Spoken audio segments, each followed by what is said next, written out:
Étape 3, créer des calculs. Troisième et dernière partie sur les fonctions en X. Alors les fonctions en X, ce sont des fonctions particulières. En fait, elles ne suivent pas les mêmes étapes de calcul que celles qu'on a vues dans la vidéo précédente. Ce sont des fonctions itératives, c'est-à-dire que le calcul se fait ligne à ligne. On va rentrer dans le détail juste après.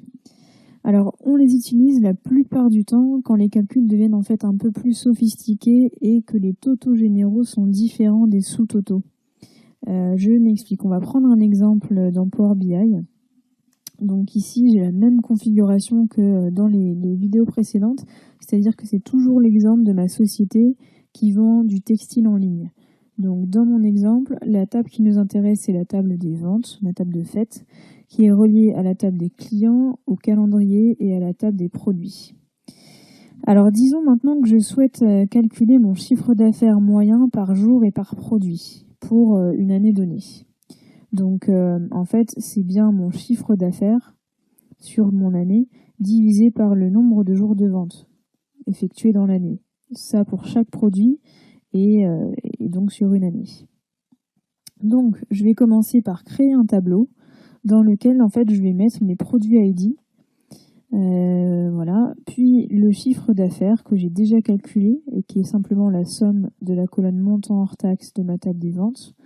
Et puis comme j'ai plusieurs dizaines de produits quand même, je vais juste pour simplifier n'effectuer mon calcul que sur les 5 produits qui ont par ordre de chiffre d'affaires décroissant. Donc voilà, je vais mettre ça dans les paramétrages de mon visuel.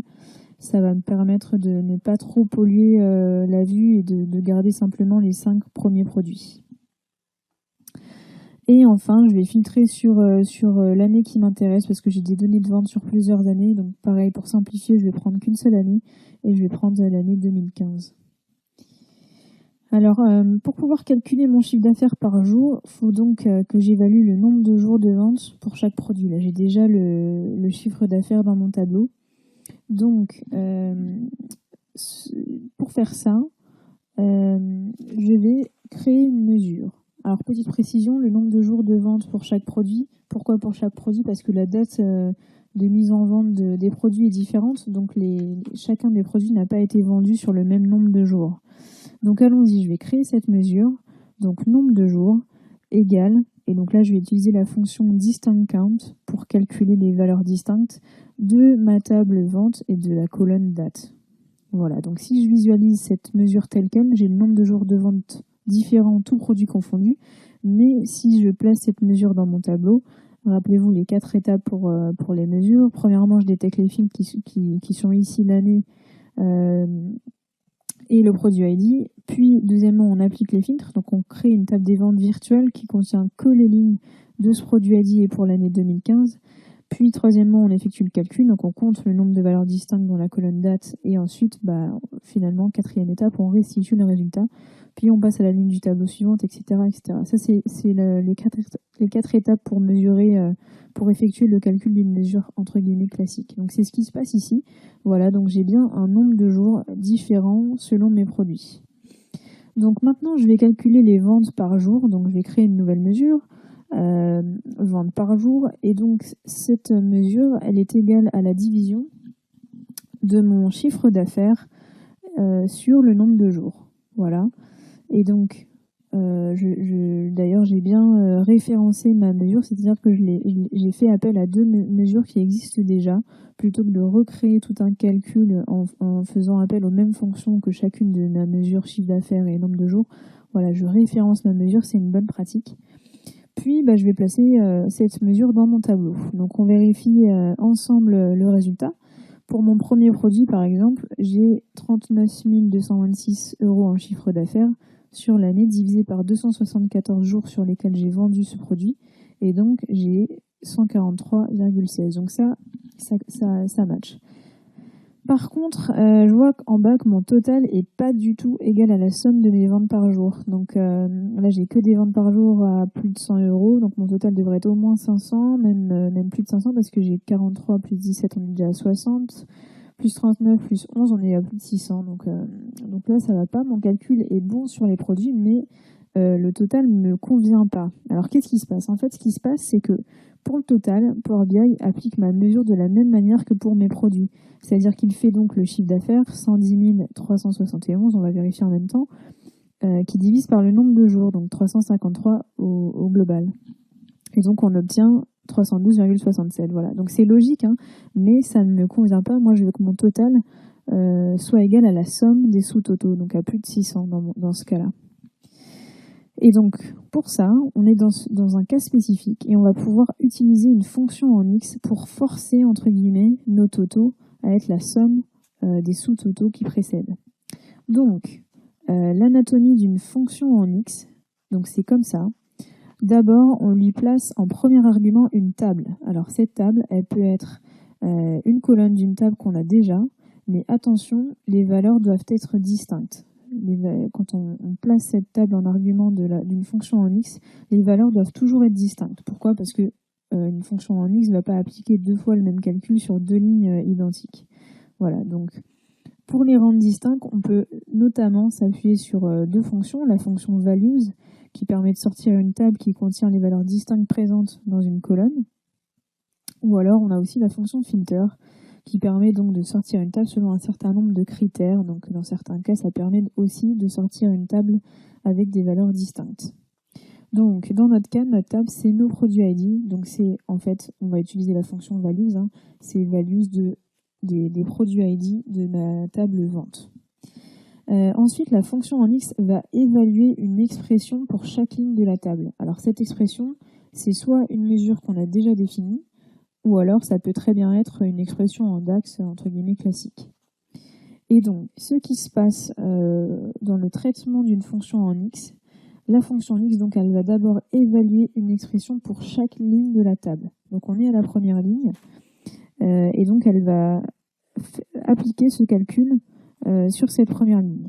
Mémoriser le résultat, et puis quand elle est à la dernière ligne du tableau, donc si elle n'est pas à la dernière ligne du tableau, évidemment, elle passe à la ligne suivante. Mais quand elle est à la dernière ligne du tableau, elle va additionner, dans le cas d'un SumX, ce qui est le cas ici, tous les résultats ensemble. Donc c'est seulement à la dernière ligne qu'elle va compiler tous les résultats qu'elle a stockés. Donc soit réaliser une somme dans le cas d'un SumX, soit prendre le max dans le cas d'un MaxX, etc., etc.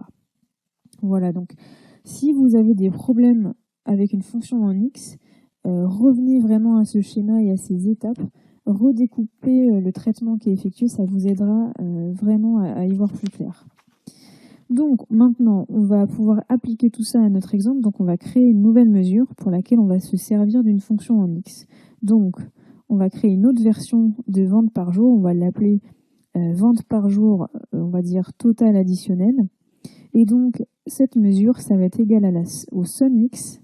Donc d'abord, je dois fournir une table. Donc je vais utiliser la fonction values, donc values de la colonne produit ID de ma table vente. Donc là, je fournis à ma fonction une table qui contient les valeurs distinctes de produit ID de ma table des ventes. À noter aussi ici que j'ai aussi le contexte de mon tableau qui est juste ici, qui s'applique. Donc en fait ici, j'ai filtré sur l'année 2015 et j'ai pris que les 5 premiers produits ID. Donc j'ai un filtre en plus qui s'applique sur cette table. Et ensuite, l'expression que je vais donner à évaluer à mon SumX, ça va être ma mesure que j'ai déjà créée plus tôt, qui s'appelle vente par jour. Donc je vais réévaluer vente par jour sur la table des valeurs distinctes des produits ID. Voilà.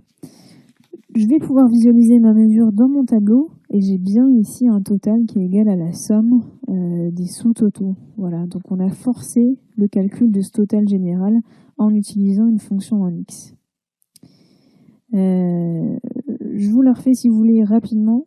Alors, pour chacun de mes produits, c'est-à-dire sur la table que j'ai fournie à ma fonction en X, qui contient donc les valeurs distinctes de produit ID, Power BI a réévalué la mesure vente par jour, donc c'est logique là que j'obtienne le même résultat que ma mesure précédente. Par contre, quand ma fonction en X elle a terminé d'évaluer la dernière ligne du tableau, eh bien elle calcule le total qui est la somme de toutes mes itérations précédentes. Donc je fais bien la somme de toutes mes ventes par jour pour chacun de mes produits. Voilà. Alors, petite précision, les fonctions en X ne retournent que les résultats qui ne sont pas blank.